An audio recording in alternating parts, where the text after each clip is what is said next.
Hello दोस्तों, स्वागत है आपका अपने हिस्ट्री वाला क्लासेज में। तो देखेंगे आज जो हमने पहले बता दिया था, अनुसूची चल रही थी, अनुसूची नंबर 6 तक कंप्लीट कर दिया था। तो उसमें मैंने बताया कि संविधान क्या है ना। एक ऐसी पुस्तक का नाम जिसमें पूरे देश को चलाने के नियम व कानून लिखे हुए हैं, उसे संविधान कहते हैं। और उसमें 22 भाग हैं, 395 अनुच्छेद है, 12 अनुसूचियां थी। तो हम सबसे पहले अनुसूचियों को कवर कर रहे थे। उसमें हमने केवल 6 अनुसूचियों की जिक्र की थी और 6 अनुसूचियां कंप्लीट हो गई थी। और आज इसमें 6 अनुसूचियां रह गई है ना।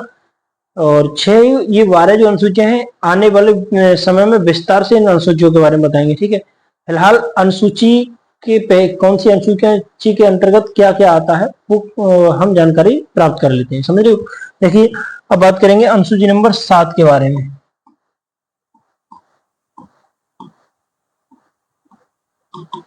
अनुसूची नंबर 7 में इधर आओ। देखो, अनुसूची नंबर 7 में क्या आता है भैया? अनुसूची नंबर 7 में आएगा शक्ति का विभाजन। किसका विभाजन? शक्ति का विभाजन, विभाजन या बंटवारा, विभाजन या बंटवारा।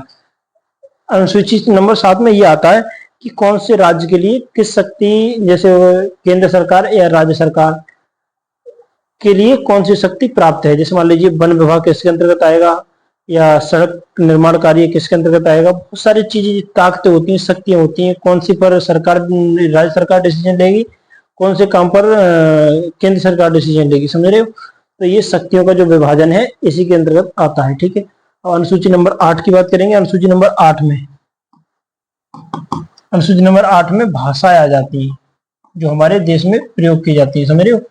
तो हमारे भारतीय संविधान में कितनी भाषाओं को मान्यता प्राप्त है? 22। कितनी भाषाओं को? 22। वो 22 भाषाएं कौन कौन सी हैं? याद है तो कमेंट बॉक्स में मार दो खींच के दबा के। देखो, कश्मीरी, सिंधी, पंजाबी, हिंदी, बंगाली, असमी, उड़िया, गुजराती, मराठी, संस्कृत, उर्दू, बोडो, डोगरी, मैथिली, संताली, नेपाली, मणिपुरी, कोंकणी। समझ रहे हो? तो ये 22 भाषाएं, 22 भाषाओं को हमारे भारतीय संविधान में मान्यता प्राप्त है। ठीक है, अनुसूची नंबर अब 9 की बात जब हम करेंगे तो 9 में क्या आ जाएगा? तो देखिए कि भूमि सुधार क्या आ जाएगा इसमें? भूमि सुधार। भूमि सुधार का मतलब क्या जानते हो? भूमि सुधार का मतलब चकबंदी व्यवस्था। भूमि सुधार या चकबंदी व्यवस्था। चकबंदी व्यवस्था, चकबंदी व्यवस्था के अंतर्गत क्या है? जिसमें किसानों की बिखरी हुई छोटी जोतों को एक स्थान पर लाकर एकत्रित करना, ये चकबंदी व्यवस्था के अंतर्गत आ जाएगा। कौन सी अनुसूची में? अनुसूची नंबर 9 में। समझ रहे हो? और अनुसूची नंबर 10 में अगर बात करेंगे, अनुसूची नंबर 10 में क्या होगा भैया? बहुत ही इंपॉर्टेंट अनुसूची है, समझो, समझने की आवश्यकता है, कभी भी आपको इसकी जरूरत पड़ सकती है। क्या है? दल बदल, दल बदल नहीं करना। नहीं करना का तो इसकी मतलब नहीं करना, नहीं करना का मतलब ये काम ज्यादातर नेता लोगों का होता है कि दल बदल इधर से उधर करते रहते हैं। समझ रहे हो? दल बदल का मतलब क्या होता है? जैसे एक पार्टी में छोड़ा, दूसरी पार्टी में जाकर ज्वाइन कर लिया। और पार्टी को छोड़ते क्यों? कि उस पार्टी में थोड़ी उनकी व्यवस्था बढ़िया ना बन पाती होगी, या मतलब हार वार जाते होंगे, इसलिए दूसरी पार्टी में जाकर ज्वाइन हो जाते हैं। तो ये दल, अब ये कह रहे हैं अनुसूची नंबर 10 के अंतर्गत क्या आएगा? इसमें वो एक पार्टी को छोड़कर दूसरी पार्टी में नहीं जा सकते। क्यों नहीं जा सकते? कब नहीं जा सकते? जा तो सकते हैं, बहुत जाते हैं, जैसे तो दौड़ते रहते हैं। जीतने के बाद, जब वो जीत जाए, जैसे मान लीजिए कोई एमपी बन जाए, एमएलए बन जाए, तो समाजवादी को छोड़कर बीजेपी में एंट्री नहीं मार सकता।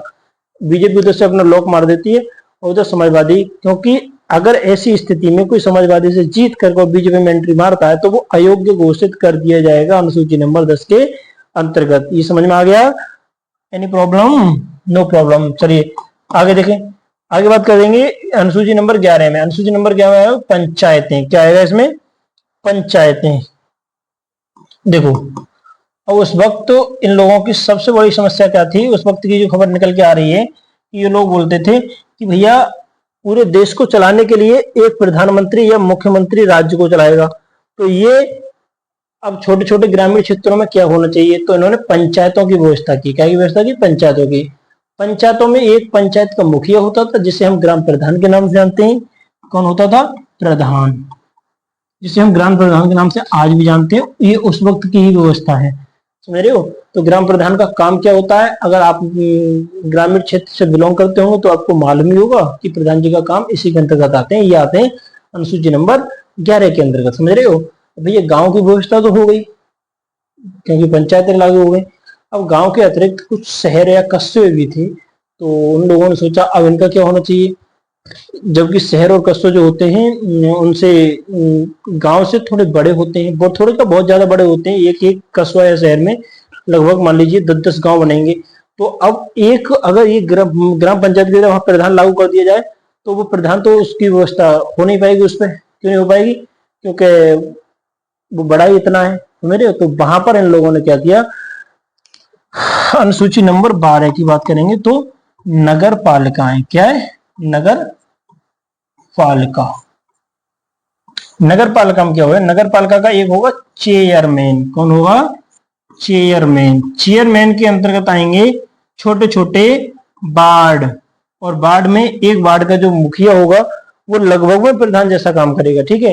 तो ये अनुसूची 12 वो हमने कवर कर दी, और 6 पहली वीडियो में हो गई, 6 ये हो गई। पहली क्लास में 6 और सेकंड क्लास में 6, समझ रहे हो। तो ये अनुसूची समझ में आ गया होगा कौन सी अनुसूची का।